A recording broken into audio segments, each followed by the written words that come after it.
So, last class we left off on aqueducts and the Colosseum. I hope that you guys had a chance to check out that aqueduct video that really didn't wanted to play last time. So as for today, we're starting with the Pantheon. The Pantheon is known as the eighth wonder of the ancient world and is a true Roman architectural wonder. This temple is dedicated to all the gods. It was commissioned to be rebuilt by the Emperor Hadrian. That's him right there. He was known as the third of the five good emperors of the Roman times. At the time Hadrian was emperor, the Roman Republic was at its largest extent geographically. So if you guys recall that map picture from last class, that was during Hadrian's rule. Hadrian was very interested in architectural projects, especially with domes.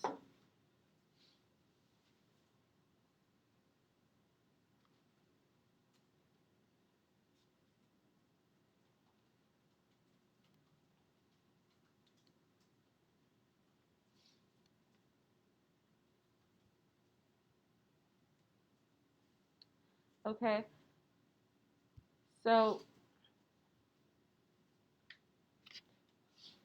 as we look at the upper part on top of the Pantheon, we locate the oculus right in the center.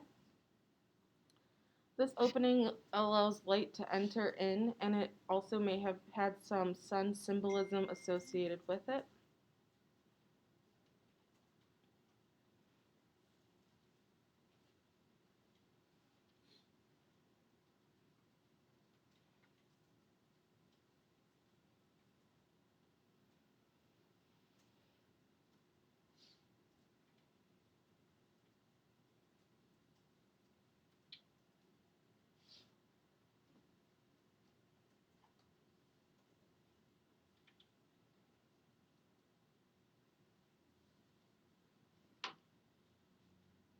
Okay. Do I need to go back? Yeah. Okay.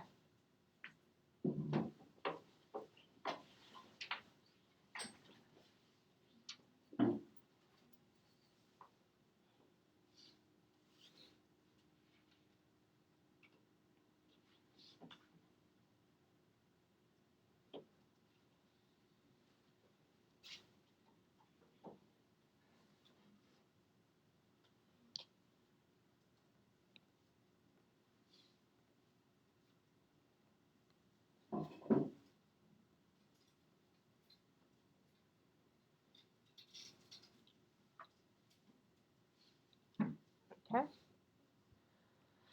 So if we zoom in to the inside, you can see this is a wide angle photo, but you can see a variety of different stones that are used on the interior, which would have been typical in Rome at the time. But also, you could see the architects demonstrating the extent of the Roman Empire, because historians discovered stones native to even Egypt. So all these different colored stones would have indicate the extent of the Roman Empire. So here we have the oculus again from the inside view. Also symbolic to the sun, there are around 28 ribs around it. So these guys, possibly symbolic for the 28 days before each new moon. So certain art historians have tried to read into some of the symbolism of numbers and shapes that are incorporated in the structure, but primarily what we should know is that there's a perfect sphere right here that could fit within the inside, and that basically circles and squares are a dominant design feature of the structure.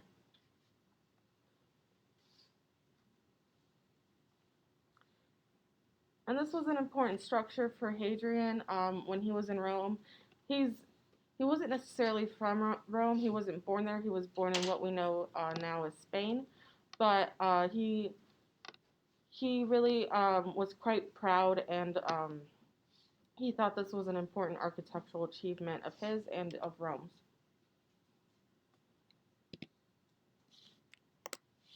Okay, and I have a video.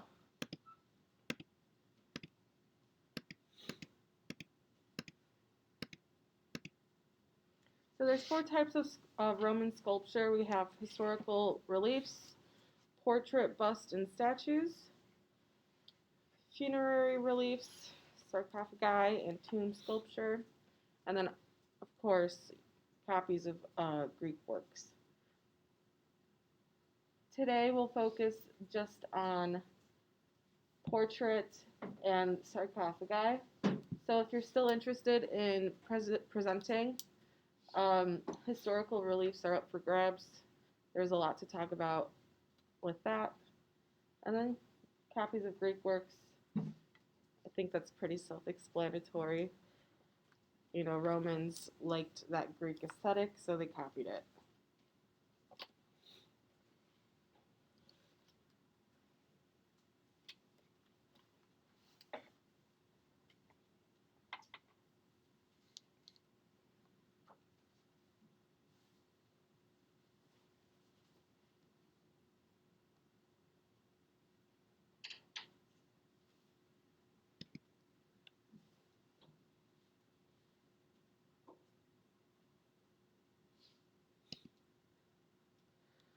Okay. So one of the main contributions of the Romans artistically is portraiture. Portraiture was very, very important to the Romans. They would display portraits of their ancestors in the atrium of their house. They wanted to emphasize their ancestry through these portraits. So we see this emphasis on individuality, but we also see trends in portraiture.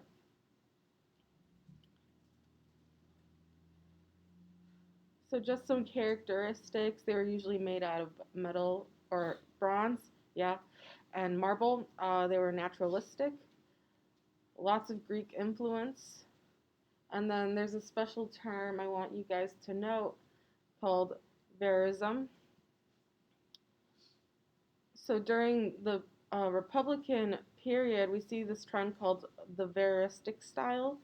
So what basically verism is this kind of intense or extreme realism, like hyper-realistic.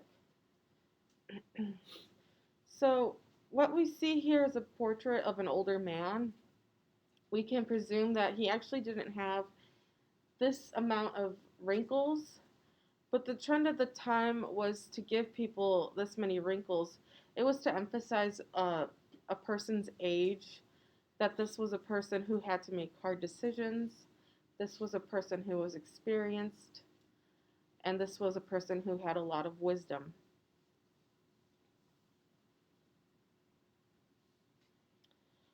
So this was the style during the Republican period because this was the type of man that one might see in the Senate or someone who would be elected to an important office or would hold an important role in the Roman Empire.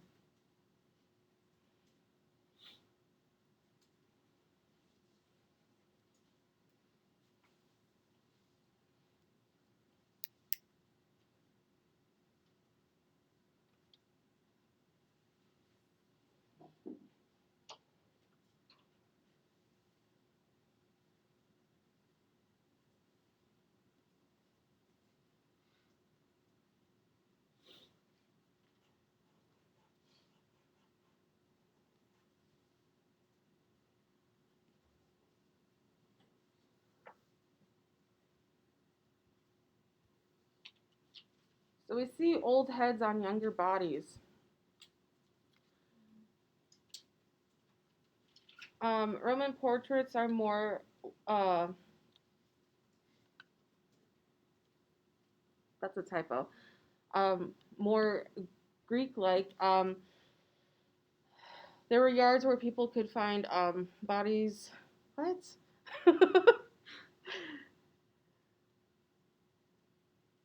Okay. disregard that first period or first paragraph.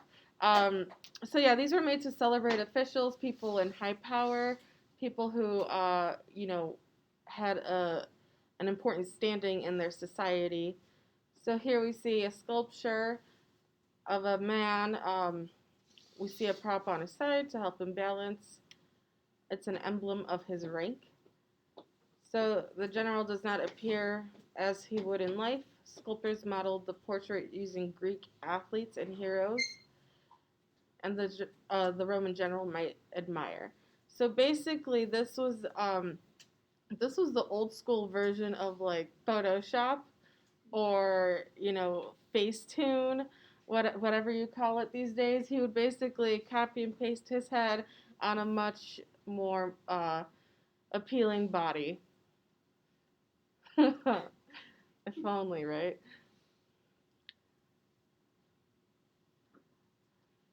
That's what I call I don't know, ancient Roman catfishing. It's a bad joke. Okay.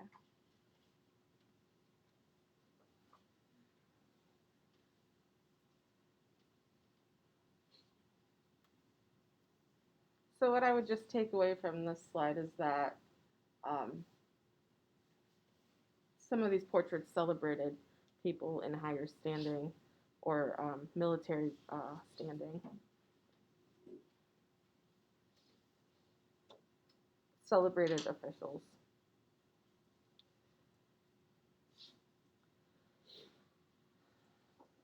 So Romans believed that a head and a body constituted a portrait. Um, we also know that Romans called busts portraits too. So although rules were meant to be broken, Julius Caesar was the first to put his face on a coin. He did that before he was assassinated, and this created a new form of portrait. So even what we see now, like it evolved from coin. We see it on actual paper money, and we see it on post-its, like postage stamps. I mean.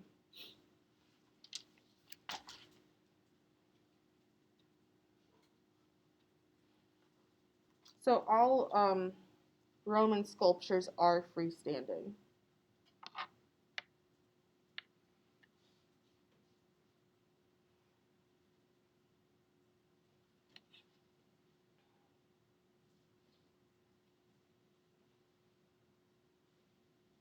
And then here we have a statue of Augustus, and the last two are of Julius Caesar. A lot of information can be found on this sculpture, and I'm pretty sure the book mentions it. That's also up for grabs if you want to do that for a presentation topic. A lot of information on that sculpture. Okay. Hi. Yeah, of course you can. Is that you, Chloe? Yeah. I can't tell. All right. So also in these sculptures, we see aging, that verism we talked about. Uh, we see kind of like the nasty side in sculpture. So Greeks, they were all about beauty and making everything flawless. But Romans, they didn't care about that. They wanted to show the actual, evolution of a human through their lifespan. So we see aging, hair loss, even sadness, droopy eyes, wrinkles, whatever. Far different from Greek, like I mentioned. So here we see three different types of leaders sculpted only as busts. And then obviously these two are marble, and then right here we have a bronze one.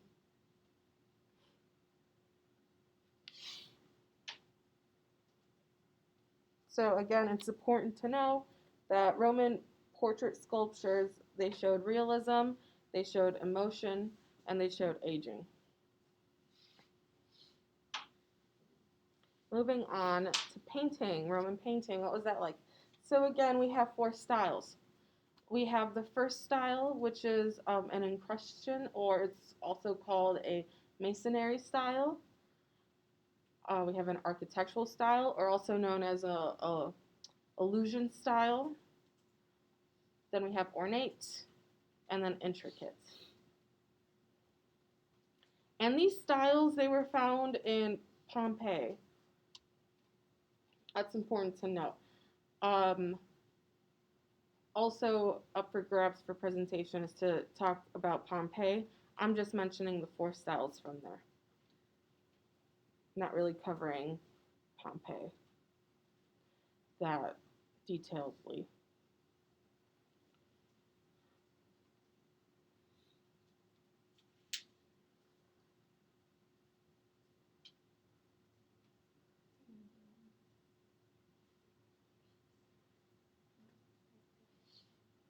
Okay, so moving on. These will be, they will all have their own slides, so you could catch up. So for the first style, masonry, um, it's believed that its origins lay in the Hellenistic period in the 3rd century BCE in Alexandria. The first style is characterized by colorful patchwork walls of brightly painted faux marble. Each rectangle of painted marble was connected by stucco moldings that added a 3-dimensional effect. In temples and other official buildings, Romans used costly imported marbles in a variety of colors to decorate the walls. But those ordinary Romans, the Romans that weren't so wealthy, they could not afford such marble. So they decorated their homes with this painted type of imitation. So, it was the cheapest form of looking rich, I guess.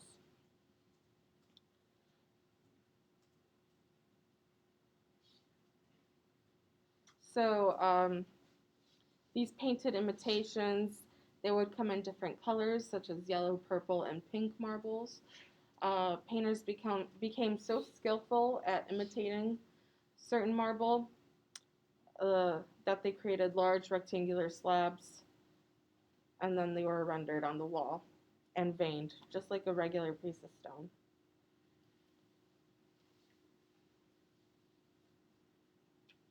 So basically, it was painted to look like rock. Okay, second style, uh, we have the architectural or illusional style. Uh, so it kind of evolved from the first style. It was developed from the first style and incorporated elements from the first style, such as the faux marble blocks along the base of walls. Um, so while the first style embraced the flatness of a wall, the second style attempted to trick the viewer into believing that they were looking through a window by painting an illusion on the wall. What in the world is living in that thing? Okay. That was so weird. So I'm pretty sure you guys have seen this type of work, especially nowadays. It's kind of kitschy, it's kind of gaudy. If you go to like themed restaurants, like Olive Garden or something, you could see the terrace and it's like you're standing on a balcony. You got the grapevine. You guys, you know what I'm talking about? This is that style. So Olive Garden, yeah. Here we have a Dionysian painting from Pompey's Villa of the Mysteries. Uh, they also included the second style because of their illusion aspects.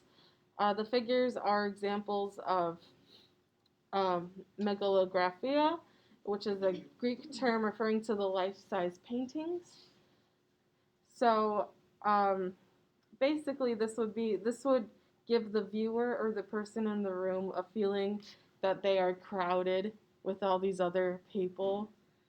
I mean, it just seems really funny, and I don't know.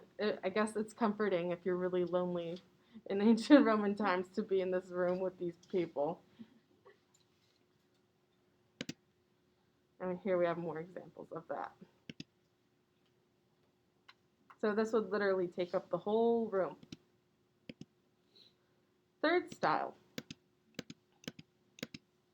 This is kind of the weird style, in my opinion.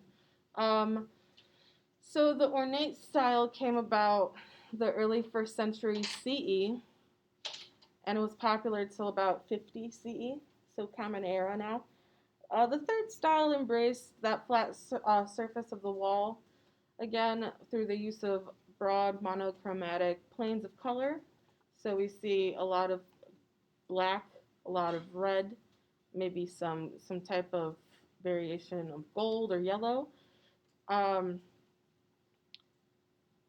and it was always punctuated in the middle by some kind of minute, intricate detail. So I'll talk about this little guy, these little guys in a second. But the third style was still architectural rather than, it was still architectural, but rather than implementing plausible architectural elements that viewers could see with their everyday world, the third style incorporated these fantastic and stylized columns. So these guys on the side, and then we have the pediment on top would only exist in the imagined space of a painted wall. And I read somewhere that, I don't remember who it was, but they absolutely hated the style. It was some famous Roman architect.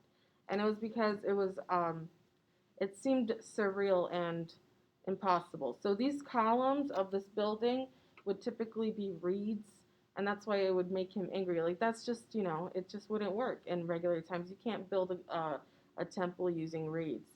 So that's why it kind of angered him.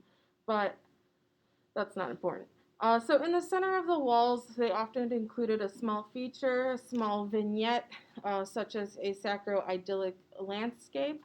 What that means is that they are basically scenes of the countryside, really, really small scenes featuring livestock, shepherds, temple shrines, and rolling meadows or hills. I mean, I guess you'd have to really get up close and personal with this to really get the full experience of it. But from afar, it doesn't really seem that captivating. The third style, we also see the introduction of Egyptian themes and imagery. So in these little vignettes, sometimes you would see scenes of the Nile, as well as Egyptian deities or motifs. This is kind of the surrealism of ancient Rome, in my opinion. It's just so weird and out of place. Anyway, intricate style. Oh, okay. Intricate style became popular in the mid-1st century CE. It's seen in Pompeii until the city's destruction in 79 CE. It can be best described as a combination of all the three styles that we have previously seen. We see, in the next image, we'll see the first style on the bottom, which are those faux or fake marble rocks. And then we see the second style framed. We'll see that in a second once you guys are done writing. But we'll see that second style framed, so those outside, like, snapshots, we'll see those framed and painted onto the wall. And then we also see a bit of that third style that's just so random in the whole piece itself.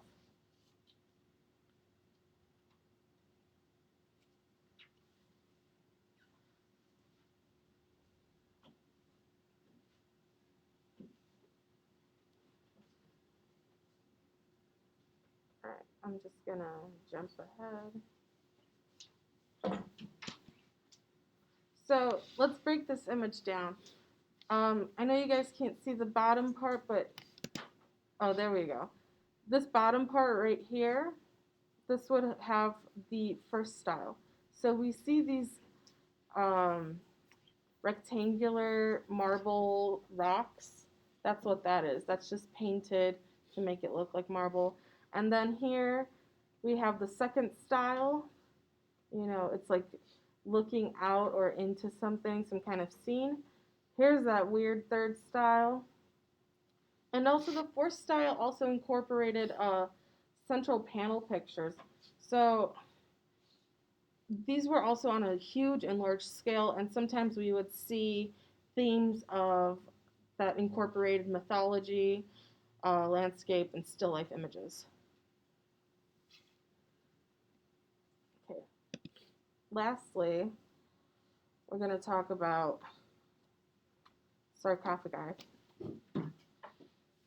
And this will be our last slide for the day. What are we doing on time? We're all right.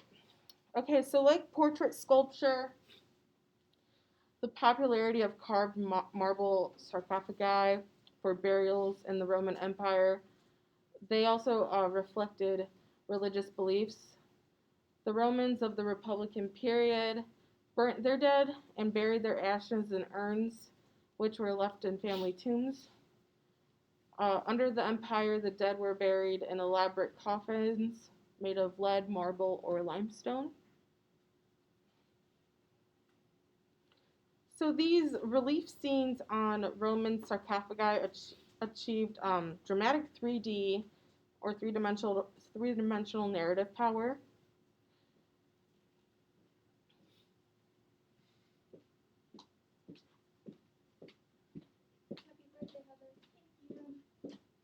Happy birthday, Heather.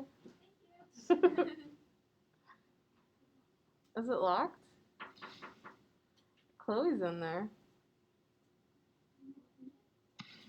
I have a key if you need me to get you in.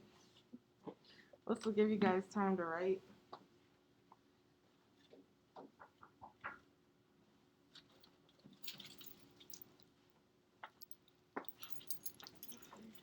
This door's like that. I don't know. It just automatically locks. Yeah, like invisible. Yeah. Really trying to. Now you gotta make a scene. Even on your birthday. Apparently. Right, there you go.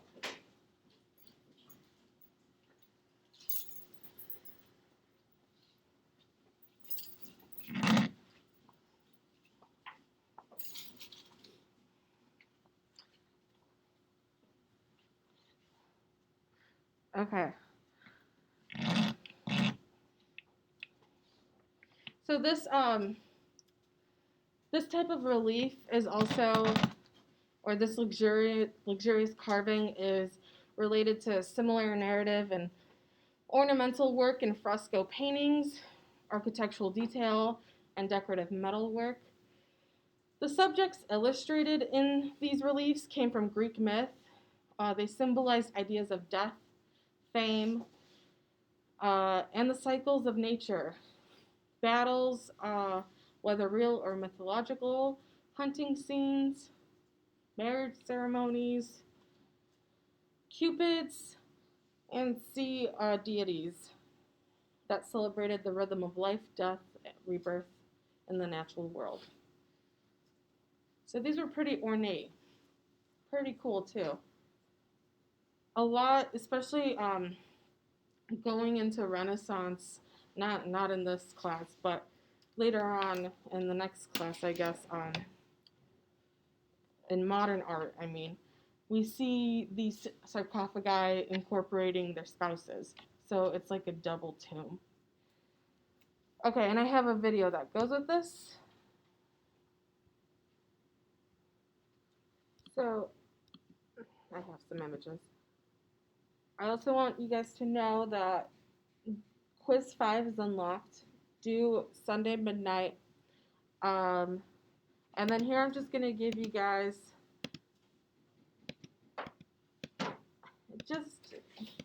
just something to keep in mind when you're studying in terms of Roman. You could take a picture of this if you'd like. These are just questions or talking points that might be on the test. So it's important to take a photo of this or something. But wait, there's more.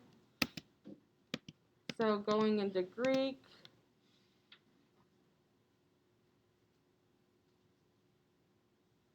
And I would highly recommend you guys to, meet up in groups, and study together, create flashcards, especially when we're talking about, okay, so yeah, know about the Rectheon and the Caryatids.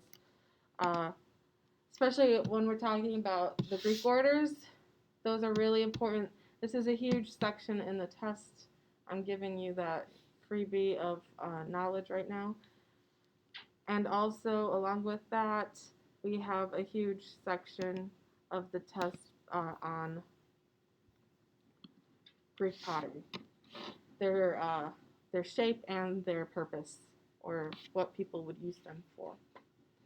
Okay, I hope this helps you guys out with having an idea of what will be on the test. So it's strictly Greek and Roman, no Aegean, no Etruscan, Greek and Roman. All right. Have a good day. Have a good weekend. Happy studying. We'll see you guys on Tuesday with presentations and review day, okay? Review day, good day for participation points. So please get prepared to talk.